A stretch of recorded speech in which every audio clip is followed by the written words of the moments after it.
বিজেপির রাজনৈতিক কর্মসূচিতে যোগ দিয়ে মন্তব্য করলেন শিশির অধিকারী, তৃণমূলে যোগ দেওয়া ভুল হয়েছিল, ক্ষমা চাইছি।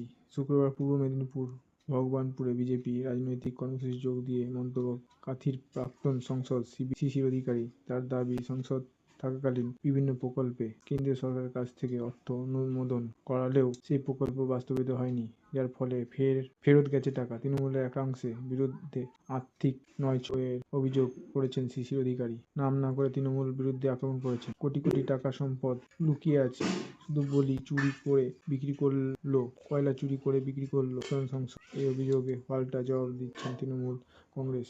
তৃণমূল থাকাকালীন সবচেয়ে বেশি সুযোগ সুবিধা পেয়েছেন এরাই। মন্তব্য তৃণমূল নেতা ও পূর্ব মেদিনীপুর জেলা পরিষদের পূর্ত কর্মাধ্যক্ষ মানব বড়ুয়ার।